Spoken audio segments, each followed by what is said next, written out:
안녕하세요. 잘 사고 잘 파는 부동산 이야기의 안쌤입니다. 오늘은 2022년 3월의 전국 상업용 부동산 거래 현황에 대해서 얘기하도록 하겠습니다. 상업용 부동산 거래 현황에서 상업용 부동산은 우리가 흔히 말하는 꼬마 빌딩, 더 큰 빌딩도 있긴 있죠. 뭐 몇천억짜리 그런 부동산들을 말하는데, 이런 것들은 대지와 건물을 가지고 있고 근린생활시설이나 업무시설 등의 용도로 사용하는 것을 말합니다. 근데 여기서는 지식산업센터와 같은 집합 건물은 제외해서 말하도록 하겠습니다. 서울과 다른 지역들은 상업용 부동산 가격 차이가 많이 날까요? 서울의 도심지역 평당 가격이 2억 원이라면 부산 지역 도심 지역의 평당 가격은 어떻게 될까요? 부산 지역 도심이 평당 5천만 원이라면 사도 될까요? 아파트와 마찬가지로 부동산 빌딩 투자를 잘하기 위해서는 지역별 대장 지역과 그 지역의 가격을 아는 것이 중요합니다. 그렇게 해야 제대로 투자를 할 수 있거든요. 평균 가격을 아는 것은 소위 말해서 눈탱이 맞아서 사는, 즉 고점에서 부동산 투자를 하지 않게 할 수 있고요. 거래량을 아는 것은 우리가 부동산 거래가 안 되는 지역을 애당초 사지 않아서 부동산에 묶이지 않게 하는 데 도움이 될 수 있습니다.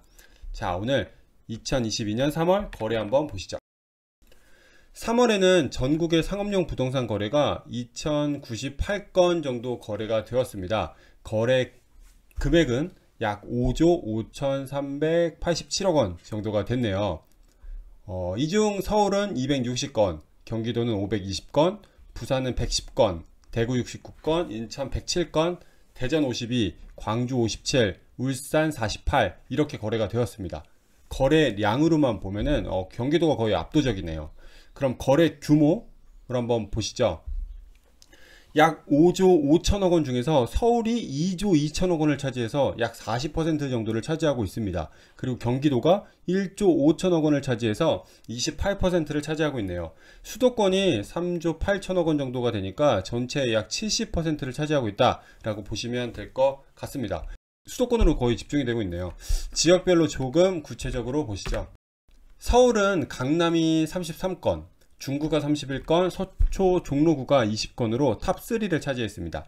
반면 거래가 한 건도 없었던 도봉구가 있죠. 그 다음에 이제 강동구, 양천구는 한 건의 거래를 기록했네요. 이들 지역은 이제 투자 시 이제 조심하셔야 될 것 같아요. 평당 금액을 한번 보시죠. 강남은 거래 시에 평당 거래 금액이 한 1.4억 원, 중구는 1.1억 원, 그리고 서초는 약 7,600만원 정도에서 거래가 되었습니다. 이에 강서구, 강북구, 구로구, 성북구, 노원구 등은 평당 한 3천만원 정도 수준에서 거래가 되었습니다. 그래서 서울은 약 6천만원 정도 평당가를 형성하고 있는 것으로 보여지네요. 자, 두 번째는 부산입니다. 부산은 강서구가 14건, 부산 진구가 11건, 동래구, 중구가 10건을 거래를 기록했습니다. 남구는 1건, 영도구가 2건, 북구가 3건 거래를 기록했네요. 거래 규모로는 연제구와 수영구가 큰 거래가 된 것으로 좀 보여져요. 거래가 많았던 강서구 같은 경우에는 지금 주변이 막 개발을 하고 있는 지역들이 많아가지고 평당 가격은 약 600만원 정도 수준으로 그렇게 높진 않네요. 사구는 평당 5천만원, 부산 진구가 평당 4,800만원으로 3월 거래 현황에서는 상위구를 차지하였습니다. 자, 대구 볼까요? 대구는 중구가 18건, 수성구가 13건, 북구가 10건으로 거래가 되었고 남구는 2건으로 거래량이 상대적으로 좀 없었습니다. 거래 규모로는 중구와 달서구가 좀 많았고 평당 금액이 높은 곳은 중구, 서구 이런 순위였네요. 자, 그리고 인천으로 가볼게요. 인천은 미추홀구가 30건, 강화군이 15건, 중구, 서구가 14건으로 거래가 많았고 부평구가 5건으로 제일 적었습니다. 거래 규모는 연수구, 미추홀구가 많았고 평당 금액은 동구, 부평구, 남동구가 2천만원을 넘었고 강화구는 270만원 수준에서 거래가 되었습니다. 광주입니다. 광주는 북구가 24건, 그리고 나머지 구가 고르게 8건에서 한 9건 정도 거래가 되었습니다. 거래 규모로는 북구가 제일 많았고 평당 금액은 동구와 서구가 평당 1,500만원 수준이었습니다. 광주시 북구는 전통적으로 상업용 거래가 굉장히 많은 지역 중에 하나인 것 같아요.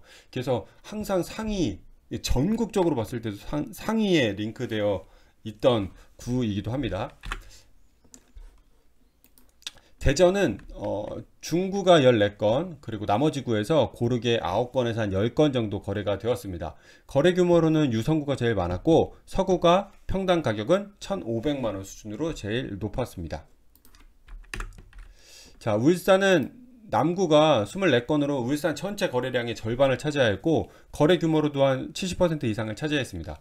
평당 금액도 남구가 3천만원 정도 수준으로 거래가 되었네요. 울산은 남구가 뭐 메인인 것 같아요. 자, 경기도 보시죠. 경기도는 자치구가 많아서 그래프로 나타냈는데 특징적인 것은 화성시의 거래 건수가 한 60건으로 경기도 내에서 제일 많았다. 그리고 성남의 분당구가 거래 금액으로는 5천억 원을 넘겼다. 뭐 이 정도가 될 것 같아요. 분당이 강남이 5천억 원 정도 거래가 됐거든요. 그리고 부산도 한 5천억 원 정도 거래가 됐는데 뭐 거의 분당도 이제 그들과 비슷한 수준이 된 것 같아요. 자, 그러면 잠깐 분당의 사례를 보고 넘어갈게요. 사실 분당은 많은 거래로 5천억 원을 넘긴 건 아니에요. 굵직한 거래들이 있었어요. 일단 오리역 인근에 있는 구미동에서 2,700억 원의 거래가 있었고 판교에 있는 삼평동에서 거래가 있었습니다. 삼평동 거래만 잠깐 한번 볼게요. 삼평동은 이런 업무 시설이었어요. 용도 지역은 준주거지역, 그리고 1,405억 원의 거래가 되었으니까 평당 8,900만원 수준에서 거래가 되었습니다. 연면적은 11,000평 정도였고요. 업무 시설로 지금 사용하고 있네요. 지금 판교 쪽은 저 정도 금액대에서 형성이 된다. 뭐 이렇게 보시면 될 것 같아요. 자, 그러면 17개 시도의 평당 가격을 정리하면 다음과 같습니다. 서울시의 경우에는 평당 6,200만원 수준, 부산과 대구가 2,800, 2,300만원대 수준, 그리고 인천, 대전, 대구, 울산, 광주가 평당 1,500만원 전후에서 거래가 되었습니다. 그리고 강원도, 충청도, 경상도, 전라도가 평당 500만원 전후에서 거래가 되었습니다. 자, 그러면 서울 전체 상업용 부동산 현황에 대해서 조금 더 자세하게 좀 살펴보도록 하겠습니다.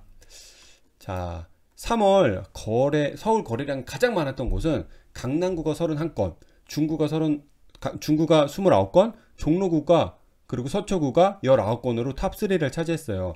강남구만 놓고 보면은 논현동이 12건, 신사동이 10건, 청담동이 4건 이렇게 거래가 되었고요. 중구는 남대문로 5가가 거래량이 많았고 서초구는 반포동, 종로구는 종로 5가 이렇게 좀 거래량이 좀 있었던 것 같습니다. 자, 그러면 서울 3월의 거래량은 다른 연도와 비교했을 때 거래가 잘 이루어진 걸까요? 네. 19년도, 20년도, 21년도 그 3개년도의 3월 평균과 한번 비교해 본 장표입니다. 직전 3개년도 3월의 평균보다 거래량이 많았던 구는 동작구, 마포구, 성동구, 성북구, 그리고 나머지 구는 그렇게 거래량이 높지 않았어요. 근데 크게 걱정할 거래량이 급락한 지역들만 놓고 보면은 강동구, 도봉구, 양천구, 중랑구 등이 있겠지만 강동구를 제외하고는 원래 거래 자체가 많지 않았으니까 크게 걱정할 수준은 아닌 것 같아요. 하지만 이제 강동구는 거래량이 급감을 했습니다. 이 부분은 제가 분기 비교를 한 그 영상에서 다시 한번 살펴보도록 하겠습니다. 거래량은 조금 주춤한 지역들이 있지만 거래 금액은 어떻게 되었을까요? 각 구별로 21년도 평당 가격보다 높은 가격에 거래된 지역들을 나타낸 장표예요. 서울 전 지역에서 지금 신고가가 나타나고 있는데 없는 지역들은 오른쪽에 보시면은 강동구, 강서구, 구로구, 도봉구 이런 지역들입니다. 하지만 이제 나머지 지역들에서는 신고가들이 잘 나타나고 있다. 이 부분도 따로 좀 빼서 살펴볼게요. 자, 그리고 부산의 상업용 부동산 현황에 대해서 살펴보도록 하겠습니다. 부산은 거래 건수가 많았던 곳이 강서구, 동래구, 부산 진구였습니다. 강서구는 명주지구 인근에 거래되는 것들이라서 크게 의미 있는 데이터는 아닌 것 같고 부산 진구에 보시면 부전동 7건, 그리고 동래구에 있는 명륜동 4건, 온천동 3건 이런 정도가 의미 있는 데이터인 것 같아요. 부산의 거래량을 한번 살펴보도록 하겠습니다. 마찬가지로 직전 연도 3개년의 3월달 평균과 22년 3월달 평균을 나타내고 있는 장표입니다. 거래가 많았던 구는 동구, 서구, 중구 등이 있고 나머지는 거래량이 줄어들었습니다. 근데 뭐 이들 중에서 거래량 급감한 지역은 남구인데 3월 거래량이 없었던 것으로 보여드려요. 이제 전체적으로 보면은 거래량은 좀 줄어들었는데 거래 금액은 어떻게 되었을까요? 신고가가 없는 남구, 거래량이 없었으니까 남구를 제외하고는 계속해서 신고가들이 생기고 있고, 온천동, 점포동, 재송동, 하단동 등에서 이제 신고가 등이 생겼습니다. 이 부분도 따로 빼서 좀 말씀을 드리도록 하겠습니다. 자, 오늘은 전반적으로 22년 3월 상업용 부동산 거래 현황에 대해서 살펴보았습니다. 부동산은 황금성이 뭐 안 좋잖아요, 사실은. 그래서 거래가 빈번한 지역에 투자하는 것이 굉장히 좋아요. 그래야 이제 내가 원할 때 팔기가 좋잖아요. 그리고 전국 단위 수준으로 가격을 알아야 투자가 나에게 좀 더 유리한 방향으로 흘러 들어갈 수가 있어요. 그 지역만 알게 되면 투자를 사실 못 할 수 있어요. 왜냐면 예전 금액을 알고 있잖아요. 가령 예전에 여기가 5억이었어. 근데 10억 원이 되었어. 그럼 그 지역에 있는 사람들은 그거를 10억에 투자할 수 있을까요? 절대 못하죠. 5억 원 금액을 봤잖아요. 하지만 전국적으로 봤을 때 다른 지역이 3배가 올랐어. 근데 우리 지역은 2배밖에 안 올랐어. 그러면 투자할 수 있죠. 그러니까 전국적으로 봐야 제대로 된 투자를 좀 할 수 있는 것 같아요. 자, 이렇게 지속적으로 상업용 부동산 현황에 대해서 잘 알고 하시게 되면 좋은 부동산 투자를 할 수 있을 거라 생각을 합니다. 각 상황에 맞는 부동산 관련된 생계, 부동산 잘 사고 잘 파는 문의는 아래의 링크로 문의 주시면 될 것 같습니다. 내용이 유익하셨으면 구독과 알림 설정 부탁드립니다. 감사합니다.